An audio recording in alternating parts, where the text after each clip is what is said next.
With technical difficulties resolved, I would like to ask you a very important question. It is breaking news.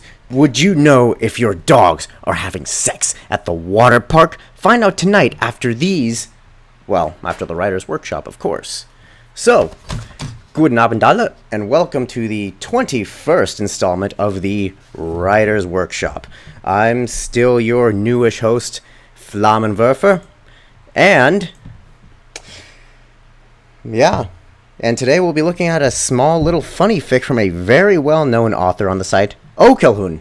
So, as a little bit of a side note, you may be wondering why, well, at least towards the middle and everything, things sound a little more fluid and organized as time goes on. Well, after re-listening to myself deliver these, I got tired of my shitty little ums and so and ands and etc. While I love speaking ad hoc and improv from the heart, it's probably a good idea to have some measure of a game plan. If only I did this with Metroid and my best friend Luna. Anyway, today we got the story Fuck! And that's tagged as comedy, slice of life, and Rarity, of course, as the main character. Now, let me just take a quick detour to make sure shit is going right now. And it is going. Sweet. Awesome. Don't have to do that anymore. So, as I said, today we got the story Fuck! That's tagged as comedy, slice of life, and featuring Rarity as the main character. Based on what we have here, the premise is very simple. As per the description, what would it take to make Rarity drop an F-bomb? Well, based on this, my first impression on what to expect here, probably something funnier at the very least, will make me blow air out my nose at a slightly faster rate than I normally do. Ocalhoun is an author known for his stuff, but perhaps in a bit of both fortune and, I wouldn't say necessarily misfortune, but I have not read much of his work, so I'm not necessarily biased towards him or not. So, his reader base attests to his quality of work, thankfully. So I'm sure I'm to expect some good things on top of the rating that it's been bestowed with. So it begs the question right away by virtue of the description, what exactly would it take to get Rarity to say, fuck? It's an interesting premise to place in the context of the show and frame it via Rarity's character that's presented by Hasbro writers. In fact, with Rarity's penchant for being a bit of a few curse words short of stellar, yeah, I just fucking did that, fight me IRL, I could see something like this happening in the show itself. Though, perhaps making it somewhat like that, you know that SpongeBob episode overlaying dolphin squeaks and other inanimate cacophonic sounds over the offending vernacular. So, time to see if it will live up to this hype. Without further ado, as always, I like to mention that this critique and or review, if you could even call it that really, is not an extension of pure infallible objectivity and will be laced with my opinions, my experiences, and my own biases. However, laced and sprinkled with objective realities that you may or may not relate to, even if you may disagree with my thoughts. Furthermore, I will approach every story as it advertises itself, which means obviously I will judge a comedy based on comedic principles and adventure and sad stories via their own accompanying themes, and shit fics based on the content of designated shitting streets or not. So, you have been warned. Time to see if this lives up to the hype. And, of course, please take whatever I say with maybe a couple grains of salt based on the aforementioned points. Maybe 3 grains should be good, methinks. Your mileage may vary. Let's move on. So, let's get to reading the story, in which is titled, the chapter that is, In Which Rarity Does a Bad Thing. So, In Which Rarity Does a Bad Thing. And just for Anon Pencil, I'm going to use my normal Rarity voice for when it calls for it. Rarity hummed to herself as she danced across her kitchen floor over to the toaster and dropped a couple of slices of bread into it. She didn't know quite why, but somehow she felt like this was going to be a good day. One of the best she had in a long time. It was just that kind of a feeling. That kind of a morning. One of those mornings where everything looks just a bit brighter and a bit more colorful, a bit more lovely. The doorbell rang, jingling out its sing-song tones. Now, who could that be? Who knew? Rarity certainly wasn't expecting any guests. Sweetie Belle had gone off to do her final rehearsal for the talent show, and she wouldn't be back until the final show was over. Not that she'd ever use the doorbell anyway. She knew she was welcome to come in any time. But any pony would be welcome on a morning as lovely as today's, so she hurried to the front door. When she flung open the door, it was none other than Feather Stitch. Rarity gritted her teeth and cursed inwardly. "Oh, Feather Stitch," she said out loud instead. "How lovely of you to come by!" Rarity, Rarity, Rarity. I am so... Her voice squeaked. happy to have finally found you at home. You seem to be out so much lately. "Oh, well, you know, business to run, kingdom to save, the usual, darling." If Rarity had checked the peephole before opening the door, she would have been out today as well. Feather Stitch smiled wide, too wide, and flared her wings out. Well, if you insist on knowing. "I didn't insist on anything," Rarity grumbled under her breath, probably too quiet for the other mare to hear. I've developed an entirely new line that I'm sure you're going to simply love. She danced in place and primped her two pink mane. Hold on one second, let me just make sure things are kind of in order over here. Okay, cool. So. "I'm terribly sorry, dear, but I cannot. I have a very pressing appointment later today that I cannot miss." Feather Stitch waved a hoof at her. Oh, come on now. What could possibly be more important than fashion? "My little sister's first solo recital at the school's talent show," Rarity replied, with no small amount of satisfaction at having a true reason to excuse herself from another one of Feather Stitch's interminable fashion shows. Oh, but that isn't for a couple of hours yet. I know, because I've a ticket to see my little gem of a daughter perform on the violin in the very same show. Rarity had heard Feather Stitch's daughter perform before. It was the usual musical accompaniment to the mare's fashion shows, and it was nearly as squeaky and nerve-grating as Feather Stitch's voice. That would not be a part of the talent show she was looking forward to. And showing you my new line couldn't possibly take more than a few minutes. Feather Stitch continued. I promise I'll make it quick.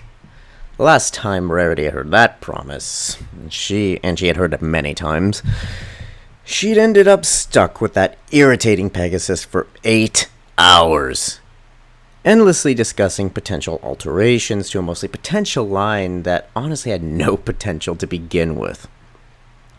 Hackneyed old ideas put together with less than perfect execution with far too much budget invested, and all Feather Stitch could talk about was which shade of red might suit her flawed designs better. For hours on end. Then, of course, would come the thinly disguised begging and pleading for Rarity to feature her designs on the boutique, for the exposure they needed to really take flight. Jesus Christ. In the imagination of the fashion world, when the only place Rarity wanted to see them take flight was to the scraps bin. "I couldn't," Rarity said. "I need to get ready. I haven't even picked out what to wear yet." Oh, it would only take a minute. And so it went on, and on, and on. Feather Stitch just wouldn't give up her vain dreams of becoming Rarity's mentor and confidant in the fashion world. If there was anything Rarity could learn from her, it was at least an hour and a half before Rarity convinced her to go home. And only then with the vague promise of coming to see her designs later. With any luck, the next monster to attack Ponyville would flatten Feather Stitch's workshop and spare Rarity the chore. And now, of course, she was running late. Rarity rushed back into her kitchen. She'd have to get breakfast done with as quickly as possible in order to get her dress ready, so... The smell hit her immediately. Wisps of black smoke rose from the toaster, straining the cabinets above. Rarity stomped her hoof down and stifled a scream, feeling her pulse pounding in her ears. Of course the toaster didn't pop up as it should. She glanced inside the two blackened lumps that would have been her breakfast, shook her head, and unplugged the thing with her magic. It would need to be cleaned, but later. There wasn't time for that now. She settled for a quick and easy dose of Sweetie Belle's sugary cereal, quickly pouring herself a bowl of it. Of course the milk was empty. Why in a quest would any pony put empty milk jug back in the refrigerator? Okay, scratch that. She set the bowl aside and pulled another down from the cabinet. Oatmeal would take longer to prepare, but it was healthier, and she needed to keep her figure after all. She was going to be anyone in fashion. Water seemed to take forever to boil as Rarity watched it, hooves tapping and teeth clenched, but finally it was done, and she could mix in the oats, a little butter for flavor, and a few fresh grapes. Lovely, at last. She glanced at the clock. Already? How was that even possible? She'd have to leave in 10 minutes in order to make it to the talent show on time, and she hadn't even picked out her clothes yet! She darted upstairs, pulling her bowl and spoon wobblingly along in her magic, and slipped into her wardrobe room. At least her clothing choices were already laid out from last night. 4 different dresses she couldn't choose between last night, but she knew that while packing the perfect one for the occasion would take time, any of the 4 would at least be adequate. Hastily downing spoonfuls of the oatmeal, she lifted the 4 of them up with her magic, spreading them out and deciding to take a step back and choose the one that looked the best from a distance, since Sweetie Belle would be seeing her from a long way up on the stage. An errant scarf caught her back hoof and she went down screaming. She hit hard on her back, oatmeal scattered everywhere. When she looked around the room, it stole her breath from her. She trembled and struggled to maintain her decorum. No. She would not do anything unladylike because of a little mishap, or even because of a tragedy of unparalleled magnitude that irrevocably ruined every dress she might have worn to Sweetie Belle's recital. She looked down at herself, oatmeal all over her coat and mane as well. Gritting her teeth hard, she managed to prevent an outburst, but just barely. It took a few deep breaths, a lot of deep breaths, but she finally managed to work her way through it. Arriving in high fashion was no longer an option. She would have to find and select a still clean gown. She'd be late as it was after just getting a fast shower to clean off her own body. There's no time to waste. She rushed to the washroom and turned on the taps. Come on, she chanted, waiting for the water to heat up agonizingly slowly. Oh, forget it, I don't have time for this. Darling! Rarity jumped into the still cold shower. It was enough to make her cry out, and once again she struggled to maintain decorum, even in the most private place in her house. But it did get her clean, and fast. Drying out her mane and restyling it cost precious minutes, but it was something that could not be rushed, and she definitely could not allow herself to be seen in public with her mane anything other than perfect. She glanced at the clock. The talent show had already been in progress for 10 minutes. No! Rushing out her door with her mane still damp, Rarity galloped to the talent show, not caring how indecorous she might look to any pony who saw her. She had an appointment to make, and she could not be late for it. Why, oh why did the theater have to be all the way on the other side of town? By the time she reached it, she was winded, but it had only taken a few minutes. Well worth the effort. She didn't even take a moment to catch her breath before going inside. A gangly colt met her just inside the door. "Tickets, please," he said, barely even looking at her. Rarity's jaw dropped. The ticket! In her haste to get here on time, she hadn't remembered to bring it at all. The colt glanced her way. "Ma'am?" Focus, Rarity. "Oh, I'm terribly sorry," she said, still panting a little through it, "but I'm afraid I've forgotten to bring mine." "Guess you can't get in then." The colt went back to a magazine on the little table next to him. Rarity felt like she was trying to hold in a fiery explosion that wanted to rip out of her. "You what?" "I'm Rarity, and this Sweetie Belle is my sister. She's performing here today, and I must see her, ticket or no." Since when do school talent shows require tickets in the first place? Sorry, he said without looking up from the book. I didn't make the rules. Trembling and struggling to not explode on the spot, Rarity rushed outside. How was she possibly going to explain this to Sweetie Belle? Oh, I'm sorry, dear. I missed it because I spilled some oatmeal. Atrocious. She'd have to run all the way back home, then all the way back here. And then she could finally... She caught a glimpse of something purple flying above. Twilight! Twilight! You have to help me! She cried out. Good friend that she was, Twilight spiraled down to meet her in just a few agonizingly long moments. Rarity, what's wrong? I must be there for Sweetie Belle when she performs in the school talent show, but I don't have my ticket, and the show is already in progress. Please, please, please, can you help me? Twilight nodded with a cocksure grin. You bet I can. Hold on. Her horn began to glow. Rarity thought the Twilight would use her royal clout to bully her way past the colt who asked for tickets. That wasn't what happened. Instead, she found herself teleported inside at an instant.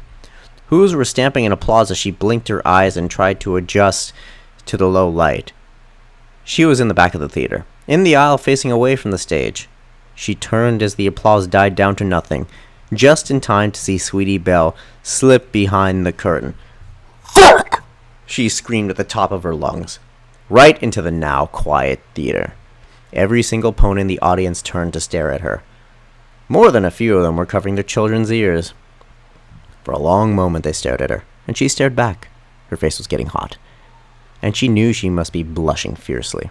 She covered her mouth with a hoof. Still, the pony stared.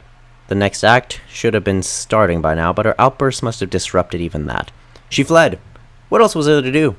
She ran as fast as she could out through the lobby, straight past the irritating colt, all the way out into the dazzling sunshine. Twilight was still there. You're back already? What happened? Rarity just cringed. Oh, man, I almost wish for another fuck right after that. So, alright, now that we got that taken care of, in my usual fashion, I'd like to get out of the way the things that I don't particularly fancy right off the bat, if there are anything. So, 1. Well, nothing egregious to be honest, though if I had to choose something, the ending was slightly underwhelming. Though to be honest, perhaps this is a reflection of what I expected the story to be versus what was actually presented. Or perhaps that I don't particularly take too much away from this fic in terms of humor throughout. Instead of really giggling or, as previously mentioned, expelling air out my nose at a slightly faster rate, I found myself actually relating a smidge to Rarity and the theme that's presented, like, oh yeah, some bitch won't stop talking! God, I hate that shit too! I would have said fuck by now also! Along with a bunch of other less than uncouth things. Though, when she finally said it, and by it I mean the fuck, then I internally pointed at the screen the first time I read this, and I was like, there it is! Essentially, the theme I took out of this was Murphy's Law is the diseased scrotum of Satan. Well, that's actually probably AIDS, but same thing, right? Anyway, this is probably more of my fault as opposed to the author's, but take from that what you will. That being said, I'd like to now address things that I do like. 1. The character consistency. Now, many of you have a certain depiction of Rarity in your head. I know I do, and how I would personally write her if I ever needed to focus on her as a main character. However, this representation I feel is the truest to the show. Why do I say that? The internal thoughts presented by the exposition and narrative supplanted in favor of dialogue did well for the type of story it was going for. If this was a more serious story, I'd dock points or whatever for over-relying on exposition in some scenes as opposed to giving characters screen time. Though, you could also argue that since Rarity was alone most of the time, and she does talk to herself as seen in the show, that this really is kind of irrelevant, and you'd probably be right. Regardless, I felt her character was true. I never once felt that Rarity could have been replaced with anyone else out of the main 6, so I think that's a go for me. 2. The theme. Now, a slight bias alert, just right here. The theme here is something that I personally find appealing, because I've always enjoyed the story concept of everything just piling shit on you until you give up and want to swallow your head in a fucking toilet. for even thinking about even trying to even today. At least, this is what I picked up from it. It's a simple idea, and for what it's worth, I felt it was delivered appropriately and adequately. Number 3. The delivery of the climax. Giggity. Well, the literary climax, that is. Giggity. While I was waiting for the final moment to happen, I actually didn't expect it to happen when it did, even if it truly was warranted. Achieving surprise in a story is a nice little addition, and it added to the overall feel nicely. Now, those 3 things are the main things that I like to call attention to. We can then move on to potential improvements. Potential improvements here, from my point of view, are few. The fic is advertised as a simple humor fic depicting uncouth language from a very, very couth, established, sophisticated mare, and what it would seemingly take for that to happen. It started everything off happy, it built it up appropriately, then without overusing exposition, dialogue, or any other literary devices that are unnecessary in a story like this, it delivered the final point and ended where I felt it needed to be. Or where it needed to end, rather. You can't ask for really much more than that. On a technical writing perspective, I saw no huge grammatical errors or sentence weirdness that made me have to cease my cadence and reread to figure out what the fuck I had just said. Any times that I did have to reread were of me just stumbling over myself or being a huge shit. Hell, I didn't even notice really anything in that regard, to be honest. If I did miss something, it was probably really, really minor. So yeah, no obvious spelling or grammar mistakes. Huzzah! Theme-wise, it did well. A simple theme that was a pleasure to read. Simplicity is sometimes, and most often, sometimes bullshit, is almost always the best solution. In the end, perhaps I'm just a humorless twat, but I didn't find myself giggling or going when reading it, even internally. While that doesn't mean I didn't enjoy this work any less, so to speak, I do feel the comedy tag was placed perhaps out of obligation, as opposed to having genuinely laughter-inducing scenes. I mean, had I written this, I probably still would have put the comedy tag too, to be completely honest. It would feel a little empty without it, but again, out of obligation. Again, these are my thoughts, and I'm sure plenty of people laughed to this, maybe laughed until they peed, or laughed until they came, or not necessarily in that order. So, please, by all means, feel free to disagree with me here. Thusly, the only improvements I can offer here based on the scope of the fic would be to possibly add more ridiculous themes and or scenarios that could befall our favorite alabaster-coated mare. That maybe it just ended with more than just a fuck, but a tirade of uncivilized lexicon. So, I mean, that'd actually be fucking hysterical if she just went on just like this enormous tirade in front of everyone and embarrassed her sister, so her sister hates her for a while. But, in the end, that's kind of just me. But that's also borderlining. This is okay, but I prefer this, quote unquote. This was only from my perspective possible ideas and general thematic elements that I felt were, missing that would do the comedy tag much more justice. Again, take from that what you will. Was merely slight suggestion, if anything. Wasn't even necessary, to be completely honest. So yeah, that's all I've got for this fic, and I'd like to thank Ocalhoun for submitting this for review. And though I didn't do this for the last 2 I did, I'd also like to thank the others whom had submitted their works for review and potential shredding. And remember, to all of you now listening, if you have a fic that you'd like to be read and critiqued based on my incredibly drab and pedantic view of the world, then by all means, drop it in my inbox and leave a tip on the counter when you're done. Winky wink. With that, thank you all for watching and wasting about half an hour, 20 minutes of your time with me. This has been Flammenwerfer with the Writer's Workshop. See you next time. Oh, and any submissions, keep them under 5 or 4,000 words, please, for fuck's sake.